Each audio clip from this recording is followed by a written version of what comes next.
여러분 안녕하십니까? 광주 MBC 뉴스투데이 시작합니다. 먼저 오늘의 주요 뉴스입니다. 소 럼피스킨병이 전남에서도 발병하면서 도내 축산 농가가 비상입니다. 당국은 확산을 막기 위해 방역을 강화하고 있고 접종도 시작했습니다. 옛 전남도청의 복원을 위한 공사가 드디어 시작됐습니다. 본관과 별관 등 6개 건물이 80년 당시의 모습으로 복원됩니다. 검찰이 금품을 받고 사건 브로커에게 수사 정보를 제공한 수사관을 구속한 데 이어 또 다른 수사관에 대한 강제 수사에 착수하면서 수사가 확대되고 있습니다. 광주 전남 중소기업들의 경기 전망 지수가 다시 하락세로 전환됐습니다. 그동안 소 럼피스킨병 청정 지역이던 전남까지 뚫리면서 도내 축산 농가는 말 그대로 비상입니다.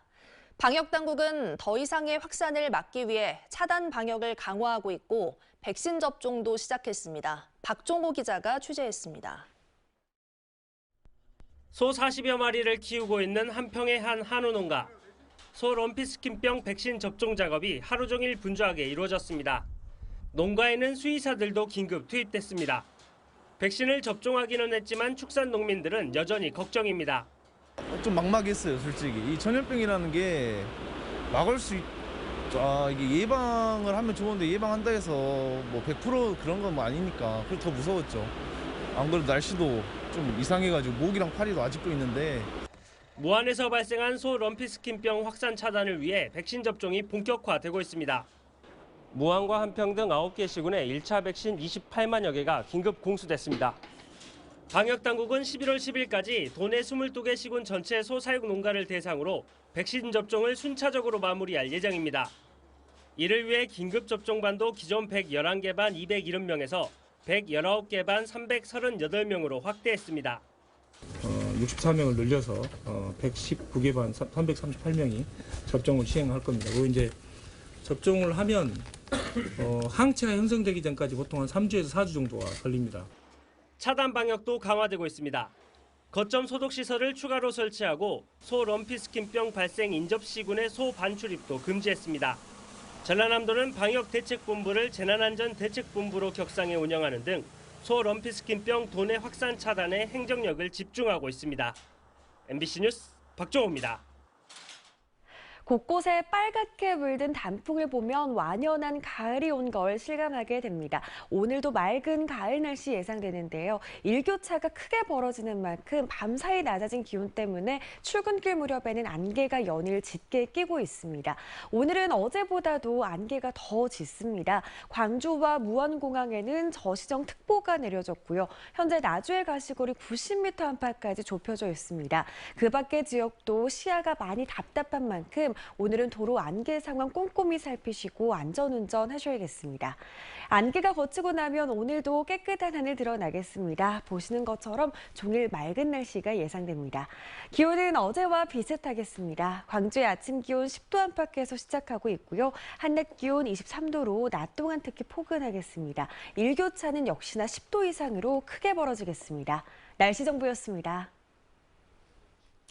인요한 국민의힘 혁신위원장이 첫 외부 공식 일정으로 광주를 찾아 5.18 민주묘지를 참배하는 등 호남 구애에 나섰습니다.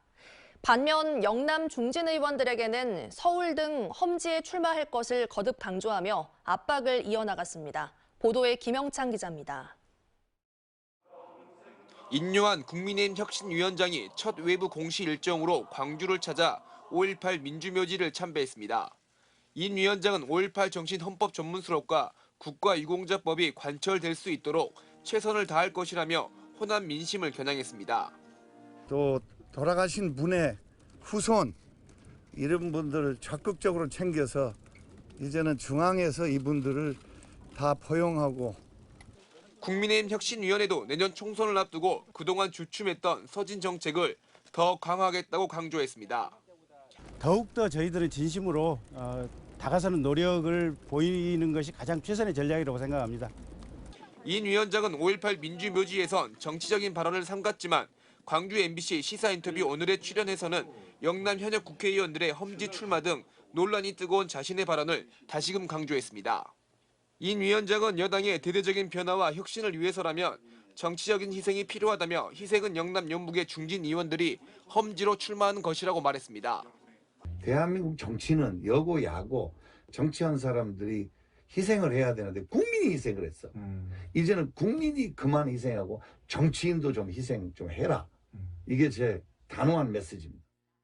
한편 임 위원장의 이 같은 행보와 관련해 민주당 광주시당은 5.18 정신 헌법 전문 수록은 표를 얻기 위해 한 말이다라는 등의 발언으로 징계를 받은 김재원 전 최고위원의 징계 해제 건의가 혁신 이외 1호 안건이냐며 5.18 헌법 전문 수록 추진에 진정성을 가지고 동참하라고 촉구했습니다. MBC 뉴스 김영창입니다. 5.18 민주화 운동의 최후 항쟁지였던 옛 전남도청의 복원을 위한 공사가 시작됐습니다. 본관과 별관 등 6개 건물이 80년 당시의 모습으로 복원돼 5월의 가치를 공유하는 열린 공간으로 조성될 예정입니다. 조현성 기자가 보도합니다. 하나, 둘, 셋! 두 동강난 건물들이 하나둘씩 연결되며 옛 모습을 되찾습니다. 완전히 사라졌던 건물들도 원형에 가깝게 돌아옵니다. 옛 전남도청을 80년 당시의 모습 그대로 복원하는 사업이 복원 기본 계획이 발표된 지 4년 만에 첫 삽을 떴습니다. 복원 대상 건물은 본관과 별관, 회의실, 여기에 전남경찰청 본관과 민원실, 상무관 등 6개 건물입니다. 문화체육관광부는 건물의 내외부와 연결 통로 등을 최대한 복원하고 특히 내부는 5.18을 기억하는 대표 공간으로 자리매김할 수 있도록 힘쓰겠다고 밝혔습니다. 민주주의에 살아있는 역사의 현장으로 5.18 민주화 운동의 가치를 공유하고 소통하는 열린 공간으로 만들고자 합니다. 문재인 정부 출범 이후 원형 복원 결정이 나고서도 타당성 재조사와 사업비 증액 등의 우여곡절을 거쳐야 했던 옛 전남도청 복원사업. 복원공사가 막 시작되면서 관심은 이제 복원될 건물의 내부를 채울 새로운 전시 콘텐츠로 쏠릴 전망입니다. MBC 뉴스 조현성입니다. 검찰이 금품을 받고 사건 브로커에게 수사 정보를 제공한 수사관을 구속한 데 이어 또 다른 수사관에 대한 강제 수사에 착수한 것으로 알려졌습니다. 광주지방검찰청 반부패 강력수사부는 사건 브로커 성모 씨에게 수사 정보를 알려준 혐의로 광주지검 소속 6급 수사관에 대한 압수수색 영장을 지난 27일 집행했습니다.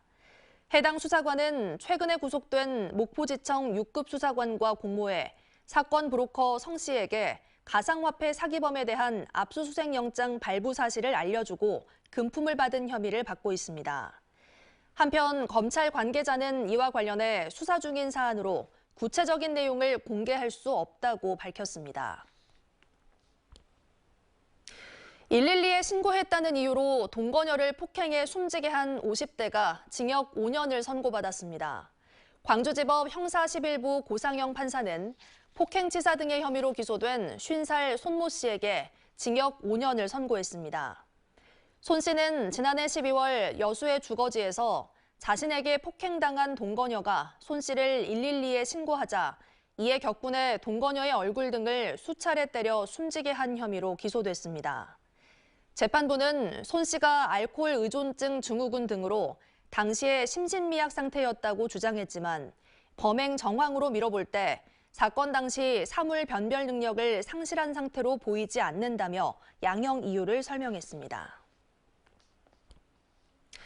어제 오후 2시쯤 보성군 등량면의 한 주택에서 불이 나 집주인 76살 고모 씨가 숨진 채 발견됐고 50분 만에 큰 불이 잡혔습니다. 경찰과 소방당국은 고 씨가 거동이 불편했다는 점을 미뤄볼 때 범죄 혐의점은 없는 것으로 보고 정확한 화재 원인을 조사할 예정입니다.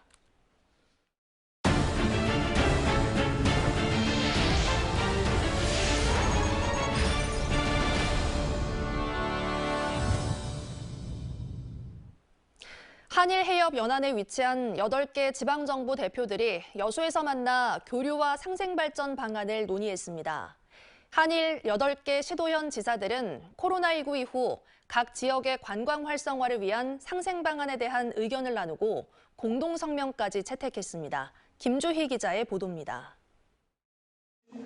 한일 해협을 사이에 둔 우리나라와 일본의 8개 지방정부 대표들이 한자리에서 만났습니다. 한일 해협 연안 시도형 교류지사회의가 오늘까지 이틀 동안의 일정으로 막을 열었습니다.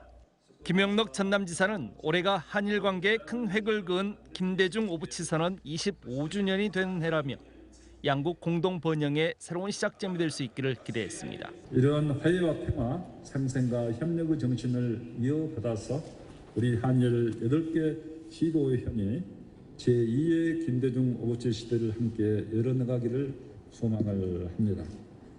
전남도와 경남도, 일본 후쿠오카현과 사가현 등 한일해협 연안 8개 지방정부 대표들은 코로나19 이후 공통의 과제인 관광 활성화 방안에 대해 다양한 의견들을 공유하는 자리도 가졌습니다.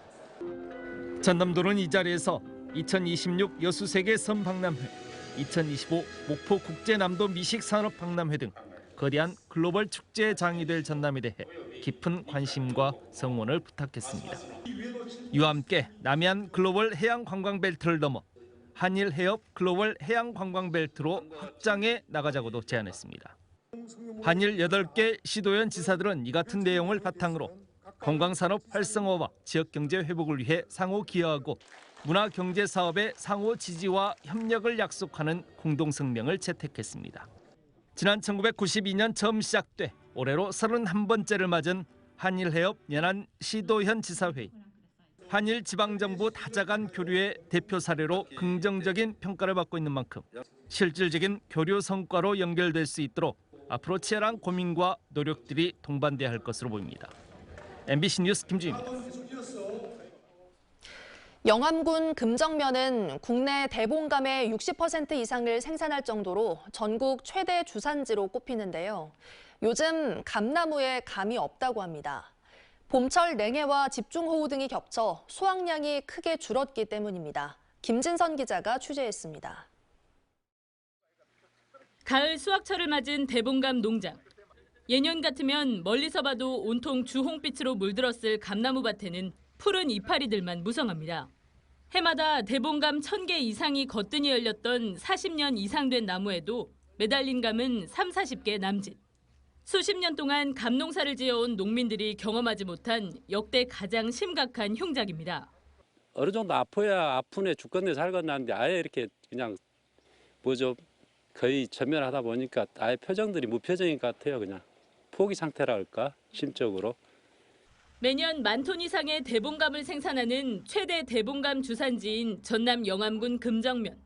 농가 500여 곳이 대봉감을 키우는데 올해 수확량은 예년보다 80% 가까이 줄어들 것으로 예상됩니다. 감꽃이 필 무렵이던 지난 봄철엔 냉해로 새순이 고사한 데 이어 그나마 열린 감들마저 여름철 태풍과 집중호우에 떨어져 나갔기 때문입니다. 농협과 지자체가 농협 수매에 참여하는 농가에 일부 지원금을 약속했지만 수매할 물량 자체가 없는 실정입니다. 약 20% 정도밖에 수확이 나지 않습니다. 피해율이 한 80% 정도 이렇게 된다고 보고 있고요. 그래서 지역 농가들이 상당히 힘든 상황입니다, 지금. 감나무에 감이 없을 정도로 대봉감 수확량이 급감하면서 올해 농사를 망친 농민들은 망연자실해하고 있습니다. MBC 뉴스 김진선입니다. 회생 절차를 밟고 있는 주식회사 위니아가 다음 달 초부터 부분적인 재가동에 들어가기로 했습니다. 위니아와 협력업체 측은 본격적인 김치냉장고 시즌에 정상적인 생산을 하지 못해 경영이 어려워지고 있다는 데 인식을 같이 하고 회사에서 가용할 수 있는 재고를 바탕으로 다음 달 초에 부분적인 재가동에 들어가기로 했습니다. 이에 따라 원활한 생산이 이루어질 수 있도록 협력업체가 자재 납품 등에 협력하기로 했고 회사 측은 채권 확인 절차 등을 거쳐 최대한 이른 시일 내에 회생 계획안을 수립하겠다고 덧붙였습니다. 내부 분열을 겪었던 5.18 공로자회 정성국 회장이 징계를 받을 전망입니다. 5.18 공로자회 상벌심사위원회는 지난 11일 회의를 열고 특전사 동지회 초청과 바지사장 발언 등으로 회원들과 갈등을 빚은 정성국 회장 등 3명에 대한 징계안을 참석위원 5명 중 4명의 찬성으로 가결했습니다. 공로자회는 오는 11월 중으로 열리는 이사회나 총회를 통해 징계안을 상정한 뒤 가결 또는 부결을 의결할 예정입니다. 신임 광주경찰청장과 전남경찰청장이 취임식을 갖고 본격적인 업무에 들어갔습니다. 무한태생인 한창훈 신임 광주경찰청장은 광주경찰 한 사람 한 사람이 스스로의 역할에 사명감을 갖고 최선을 다해야 국민 일상의 안전과 책임 수사 등 주어진 사명을 완수할 수 있다고 강조했습니다. 진도 출신인 박정보 신임 전남경찰청장은 주민이 참여하는 치안 활동을 확대하고 정성을 다해 국민의 일상을 지키겠다며 포부를 밝혔습니다.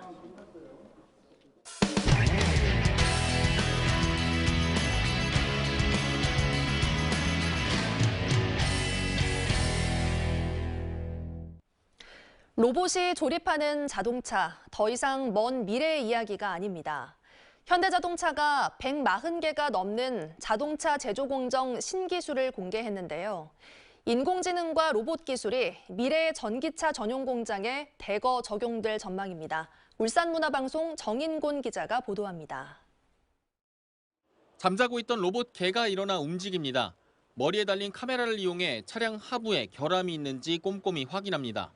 사람이 몸을 구겨가며 하던 품질 검사 작업을 로봇이 대신하는 겁니다. 기존에 사람이 조립을 하면은 그걸 다른 사람이 쫓아다니면서 그 조립이 제대로 됐나 이런 거를 확인했었는데 그거를 이제 로봇이 대신함으로써 커다란 분광기를 장착한 또 다른 로봇. 빛을 쏴서 차량 도장면에서 0.15mm의 미세한 흠집을 잡아냅니다. 곧바로 다른 로봇이 이 흠집을 지워버립니다. 원래 검사 작업자들의 이제 힘든 자세들을 개선함으로써 작업자들의 근골격계 문제들을 해결할 수가 있습니다. 로봇이 전기차 핵심 부품인 배터리를 조립하고 있습니다. 기존에는 이 작업에 최소 로봇 2대가 필요했는데 지금은 볼트와 볼트 사이 간격에 상관없이 로봇 한 대가 볼트 조립을 척척 해냅니다. 현대자동차는 미래 스마트 팩토리에 도입될 신기술 147개를 한자리에서 공개했습니다. 현재 건립 중인 싱가포르 전기차 공장과 2025년 완공되는 울산 전기차 공장에 이 기술들이 상당수 적용될 전망입니다. 핵심 가치를 유기적으로 연결하여 제조 시스템 전 영역에 걸쳐 데이터를 기반으로 의사결정하고 기술 혁신이 가능한 생태계를 구축하고자 합니다.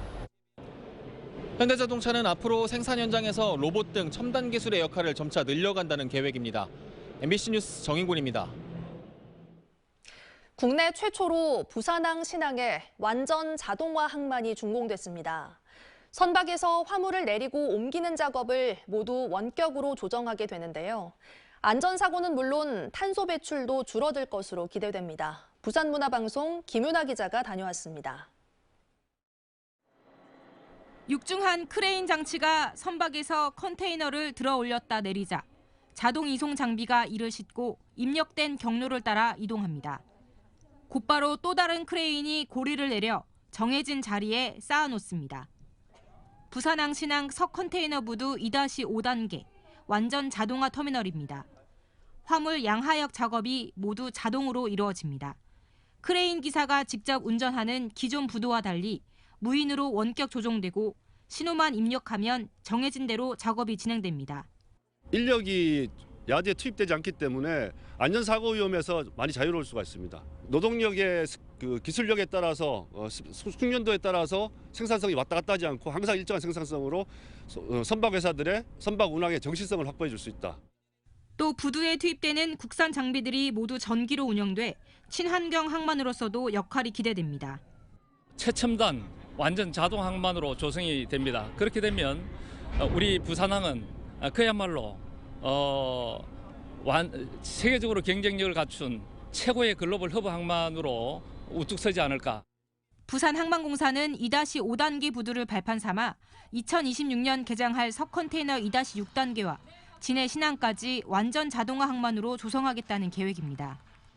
부산항만공사는 이곳 2-5단계의 안정적인 운영을 위해 시운전 기간을 거쳐 내년 상반기 안에 정식 개장할 예정입니다. MBC 뉴스 김민아입니다. 자율주행 기술 적용 범위가 도로 위 자동차에서 농기계까지 확대되고 있습니다. 농촌의 고령화로 인한 노동력 감소 문제를 해결하는 대안이 될 수 있을지 주목됩니다. 대전문화방송 김광현 기자의 보도입니다. 콤바인 한 대가 논 위에서 노랗게 익은 벼를 수확합니다. 그런데 콤바인에 타고 있는 운전자는 두 손에 다른 물건을 들고 있고 여유롭게 손을 흔들기도 합니다. 가을 거지를 마친 땅에 흙을 갈아엎는 트랙터도 마찬가지. 땅을 고르게 간 뒤 자연스럽게 옆으로 옮겨 작업을 이어갑니다. 국내 한 업체가 최근 상용화한 자율주행 3단계 농기계입니다. 이동만 자율로 이뤄지던 1, 2단계에서 나아가 작업까지 조작 없이 자동으로 이뤄집니다.